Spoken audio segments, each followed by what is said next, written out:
venus aussi nombreux ce 22 août. Donc nous, notre association 24 août 1944 commence quand même à être connue sur la place de Paris, parce que tous les 24 août, on organise quelque chose en hommage justement à ces républicains espagnols qui se sont engagés auprès des forces françaises libres au nom de la liberté et au nom de l'antifascisme. Et donc on est quand même arrivé à une reconnaissance et à un travail important, y compris auprès des établissements scolaires. Et cette année, en fait, on avait comme souci que l'ensemble que la vérité historique, en fait, soit vraiment respectée et que on parle, quand on parle de la Noël qui est rentrée dans Paris, on parle surtout de la colonne drone et qu'il y avait un mélange d'hommes qui n'étaient pas forcément appelés à se rencontrer dans une vie ordinaire, mais qui, en temps de guerre, ont uni leurs efforts contre le nazisme, et qu'il nous a semblé important de demander à Juan, qui est membre fondateur de notre association, de peindre non seulement les portraits des Espagnols que l'on porte régulièrement, mais aussi les portraits des hommes qui étaient à leur côté et qui se sont battus avec eux et qui étaient d'autres nationalités, dont français. Voilà. Vous voulez bien, il y a 80 ans, le 22 août 1944, la 2e DB vient de finir sa campagne en Normandie, à Poche de Falaise. Et qu'est-ce qui se passe ce 22 août? Il y a enfin le feu vert des Américains. Car les Américains ne prévoient pas de passer par Paris. Ils ont prévu une attaque, un itinéraire au nord et au sud, car Paris représente pour eux je dirais un challenge, car prendre une ville comme ça peut être coûteux en personnel, et puis ça peut être aussi lourd en termes de logistique, car après il faut nourrir la population. Voilà. Donc le général de Gaulle et le général Leclerc harcèlent les Américains, et le feu vert, c'est il y a 80 ans exactement. Le 23, donc demain, ils font mouvement Normandie-Paris, et le 24, Leclerc lance ses colonnes, une colonne principale le long de la Nationale 20 et une colonne, je dirais, secondaire qui passe par Versailles et qui pourra arriver à Pont-de-Sèvres. Les défenses allemandes sont fortes, la ceinture sud de la banlieue est fort, et finalement, à la mi-journée, Leclerc s'aperçoit qu'il ne pourra pas arriver à Paris le 24. Et il ne veut pas continuer le combat de nuit, car de nuit, vous le savez, tous les chats sont gris, et ça serait terrible pour la population civile hein, d'être au milieu de combats, confronté à des combats. Donc il remet au lendemain. Mais il sait qu'il y a une menace, je dirais, parisienne, de la garnison parisienne sur l'insurrection, et il veut rassurer les membres de l'insurrection, et il leur envoie un petit Piper Cub, un petit avion d'observation qui va aller survoler la préfecture de Paris, et leur lancer un caillou avec un papier dedans, un message qui dit « Tenez bon, nous arrivons demain ». Voilà. Et Leclerc sait aussi qu'une division allemande venant de Lille fait mouvement pour Paris, fait mouvement vers Paris pour mater l'insurrection. Donc il y a quelque chose de vitesse. Et pour compléter, je dirais, cette action, il décide d'engager un détachement. La 2e DB ne combattait, je dirais, dans un cadre de détachement, c'est-à-dire de cadre avec des soldats de tous les postes d'emploi, comme on peut dire, qui sont complémentaires. C'est-à-dire qu'il n'y a pas que des fantassins, il n'y a pas que les cavaliers, il n'y a pas que les sapeurs, il n'y a pas que les artilleurs. On mélange tout, et comme ça permet à résister, à pouvoir, je dirais, être efficace face à n'importe quel ennemi. Et là, à Antony, ils sont à la Croix de Berny, ça tape fort, et ils croisent le capitaine Dronne. Le capitaine Dronne est quelqu'un qu'il connaît depuis août 1940. c'est un administrateur colonial qui était au Cameroun, et il le rencontre, et comme tous ces Français expatriés, ils ont un emploi de réserve, donc le capitaine Drone devient d'administrateur colonial, il devient officier de réserve dans l'armée française, et il se distingue tout au long de l'épopée Leclerc en Afrique, par sa témérité, par sa posture. C'est quelqu'un avec qui qui est large, qui est costaud, avec qui on n'a pas trop tendance à discuter, qui en impose. Mais en même temps, c'est un Sartois avec un accent rocailleux et qui a un grand cœur. En fait, c'est un monsieur imposant, mais qui a un grand cœur et qui parle espagnol. Et quand la deuxième DB a été constituée, on s'est dit, il y a, venant du corps franc d'Afrique, une compagnie, la 9e compagnie, qui est sous les ordres de Putz, de Joseph Putz, qui sont des soldats aguerris par la guerre d'Espagne, qui ont fait aussi la guerre en Afrique du Nord, en particulier cette 9e compagnie, elle a participé à la conquête de Bizerte, avec les Américains et les Anglais. Donc c'est des soldats qui sont quelque part un peu craints, voilà, qui sont des soldats farouches.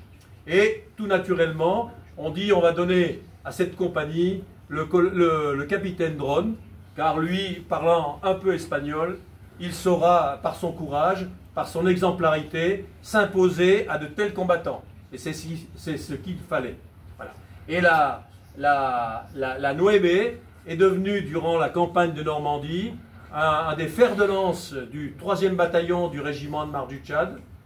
Et c'est elle qu'on envoyait un peu en avant, car on savait que là, c'était comme je le disais, des soldats aguerris. Et donc, Leclerc ne se trompe pas en envoyant cette colonne Drone, qui est composée donc la moitié de fantassins, de la Nueve, mais aussi avec une section de 3 chars Sherman. Vous verrez le 25, si vous venez, vous verrez un Sherman sur ses chenilles participer à la parade défilée jusqu'à d'Enfer, jusqu'ici.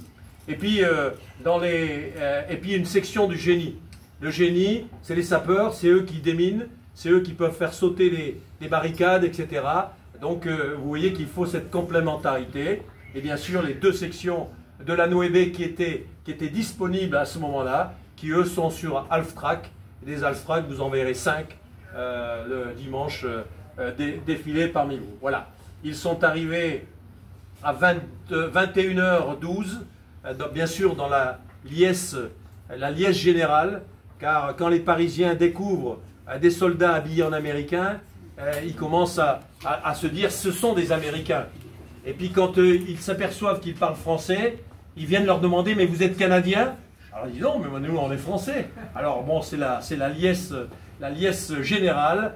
Et peu de temps après cette arrivée sur la place, sur le parvis de l'hôtel de ville de la colonne Drone, toutes les cloches de Paris vont se mettre à sonner, et von Scholtis, dans ses mémoires, dira, là c'est le signal que la fin est arrivée pour nous, garnison allemande de Paris.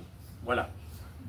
Voilà, merci. Qui sera beaucoup plus court que celui du général. Voilà, ce sera beaucoup plus modeste. Bon, c'est l'artiste qui parle. Bon, voilà. Bon, moi je l'ai écrit, pardon. Merci. Alors voilà, ça commence comme ça. Depuis plus de 10 ans que l'association du 24 août existe, j'ai eu à maintes reprises l'occasion d'exercer mon rôle d'artiste peintre. En effet, j'ai peint plus d'une centaine de portraits d'hommes et de femmes espagnols engagés. Dernièrement, le musée de la Libération de Paris a commandé à l'association du 24 août 1944 de faire une dizaine de portraits des hommes de la 2e DB et du capitaine Drone en situation. C'est celui que vous avez vu à montrer là, avec la Jeep Marocco. Des portraits que j'avais déjà réalisés de combattants espagnols de la VEV sont aussi exposés. C'était cela. À la différence des autres expositions, Ces tableaux-ci ont la chance d'être exposés dans un lieu qui met en valeur l'histoire de la résistance en France, ce qui n'est pas négligeable pour tous ces hommes qui venaient des 4 coins du monde. 23 nationalités étaient présentes lorsque la 2e DB est créée le 24 août 1943, dans le cadre de l'armée d'Afrique. Elle est constituée d'environ 16 000 à 18 000 hommes, des Espagnols, des Belges, des Polonais, des Arméniens, des Allemands anti-nazis, des Italiens antifascistes, des Maghrébins que l'on surnommait les indigènes, des Sénégalais, etc. et bien sûr les Français. Tous voulaient défendre la liberté et en découdre avec les nazis, surtout les Espagnols qui voyaient là une occasion pour prendre leur revanche sur la guerre d'Espagne, là où les armées d'Hitler purent essayer leurs armes grâce à l'appui de Franco qui leur offrait ainsi un terrain d'entraînement. D'une certaine manière, on peut dire que c'était les prémices de la Seconde Guerre mondiale.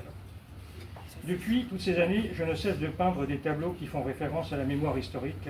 Bien évidemment, je me rattache énormément à celle de l'Espagne.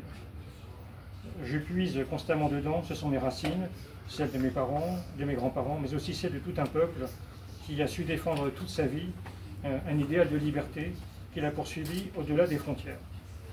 Ces hommes dont je vous parle, hier oubliés et aujourd'hui célébrés, renaissent dans mes peintures.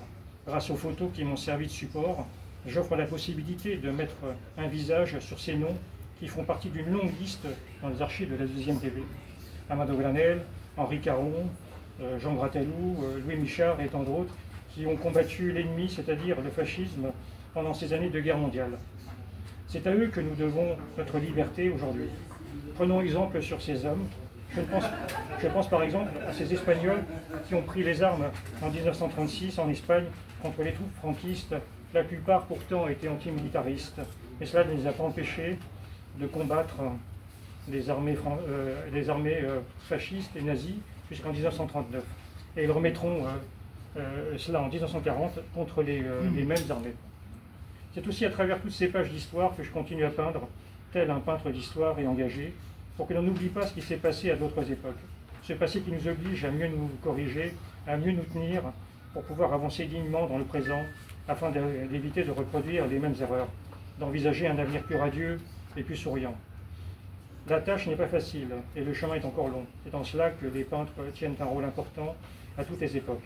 Ils font prendre conscience des choses qui nous entourent, et sont des témoins indispensables et inséparables de l'histoire.